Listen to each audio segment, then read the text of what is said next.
Let's collect eggs. It's hot. It's so hot. Summer is the month that makes me question Summer is the time of year that makes me question why I keep chickens. I lied. I do that shit in the dead of winter too. Now more than ever, we have to collect eggs. We have to collect eggs every single day, multiple times a day if we can, because if not, at least in Florida, we are in temperatures where those eggs really could just start developing in the nesting box. Technically, development starts at 99.5 degrees. That's what we incubate at, but it can start with slightly lower temperatures. It just takes longer. But when you account for the fact that you have hens in the nesting box laying eggs, sitting on those eggs, like the temperature rises, nesting boxes are hotter because they're in closed spaces. The thing to take note of too in the summer months is that hens are not laying as frequently because they are hot and uncomfortable. There are a lot of reasons that your hens will stop laying eggs, and like genuine discomfort is reason number one. Kind of a bummer because directly, look, in my olive pen number 2, we have 1 egg in here. We have 1 egg and 1, 2, 3, 4, 5,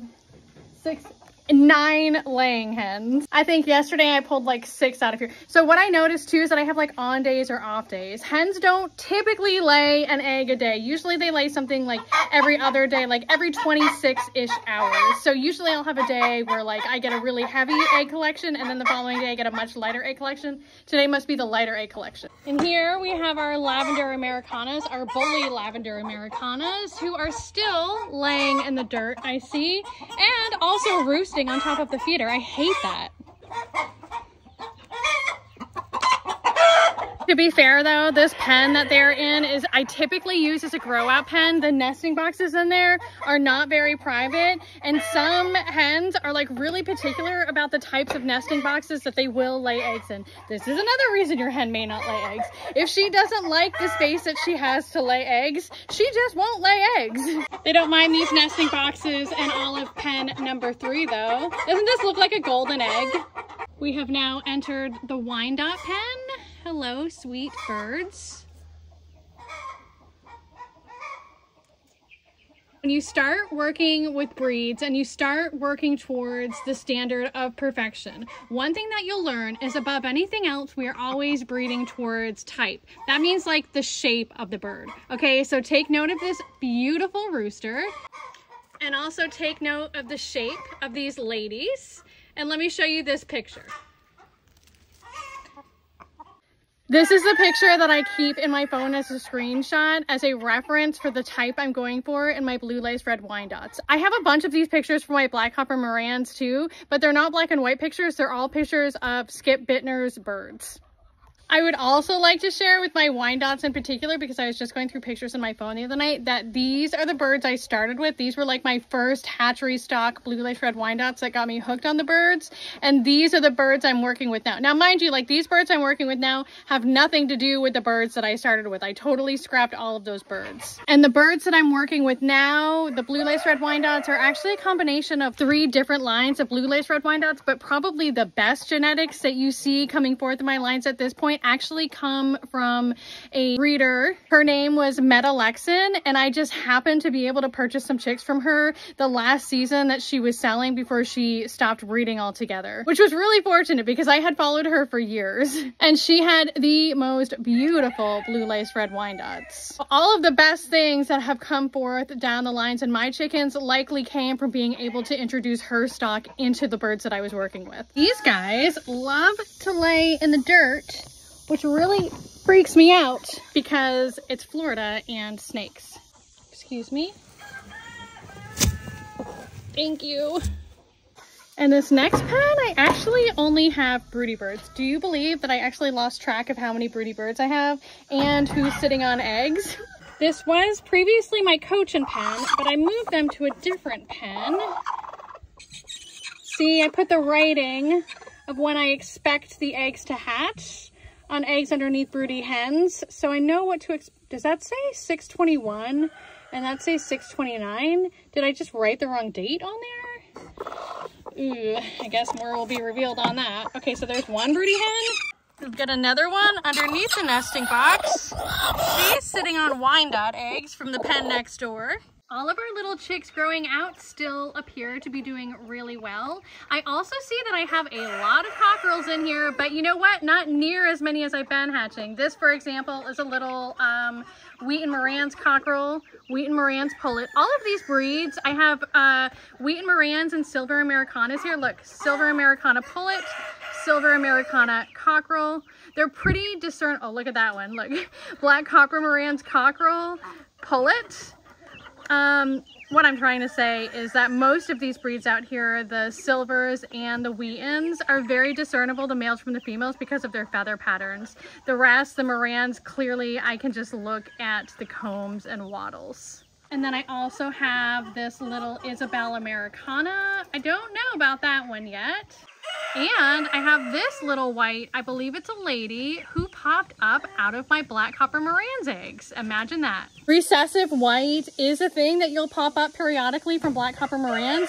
I need to do more research about it and more investigation with my flock to figure out who's throwing it. I have some suspicions. I've only recently started to see, this is the first one that I've ever hatched. I had somebody recently hatch some eggs for me and she hatched one. And then I have a guy who hatched Black Copper Moran's for me a couple years ago, and he started seeing them pop up in birds that he was hatching from those. So like he hatched eggs and then started breeding those offspring together 10 months later or whatever, and he had some white birds pop out of those too. So again, I'm gonna need to do more research. This is olive pen number 4 / my blue Black Copper Moran's pen. We get some really nice heavy bloomed olives out of here.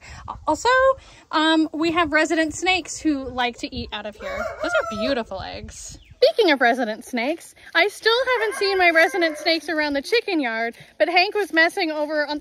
I just stepped on a thorn and it hurt so much, and it reminded me why I shouldn't wear flip-flops outside in the chicken yard. But anyways, the snake, Hank was working over on the other side of the yard and said that he like overturned a boat over there and there was a 6-foot rat snake underneath. So I think maybe my snakes just moved somewhere else in the yard, but I can't imagine why. They have like endless amounts of food out here. I'm really just hoping it's not because some like bigger, badder, meaner snake tried to move in. Let's take a moment to adore Don Juan. Hello, sweet boy. Hello, Miss Ma'am. It's hot, I know, I'm sorry. I had a broody in this nesting box and she would not hatch eggs. I mean, she was sitting on them trying to hatch them. They were developing. All I know is that her comb was getting paler and paler. She was starting to look more and more unthrifty. And then on the day when I had to clean out a rotten egg from underneath her, I said, that's it. Enough is enough. And what I did is I moved her out of here into another pen to break her broodiness. That'll happen often. If you have a broody hen and she's sitting on eggs and you move her, even if you move her with the eggs, there's a really good chance that she's gonna abandon those eggs. So sometimes that's one trick of the trade that you can use if you want to break broodiness in a hen, is you can try putting her in a different pen for a couple days, a week, not too long, because you don't want it to be too challenging for her to reintegrate with the flock when you put her back. This particular hen, I think I'm just gonna leave her where she's at because I've been wanting to create a couple different Black Copper Moran's pens underneath a couple different roosters just to change it up and see how the offspring are looking. It did work, by the way. She's still not broody in that new pen. This is our Isabel / olive agar / random breast pen. We can tell the breast eggs apart because they're white. We can tell the olive eggs apart, obviously, because they're brown. They're first generations. And the Isabel Americana eggs because they're beautiful and blue. Kind of like her tail. Do you see that beautiful lavender color on her tail and wings? She's beautiful and hot. I'm sorry. You're beautiful too, sir. I actually had a Wheaton cockerel who was split to Isabel, which means that his offspring, if he were to have bred this Isabel pullet in here, their offspring would have the potential for like 50% Isabel and 50% split Wheaton to Isabel. I took him out because I also have a blue Wheaton pen, and I thought to myself that if somebody hatches both Wheaton and these split Isabel eggs for me, they may not be able to tell the difference in those offspring, which isn't so bad if you're just dealing with Wheaton, but once you get blue Wheaton in the mix, it can get a little dicey. It is like a huge no-no to breed lavender genetics in with blue genetics because those blue genetics can get kind of like hidden and muddied up in those lavender genetics, and it can just cause long-term problems.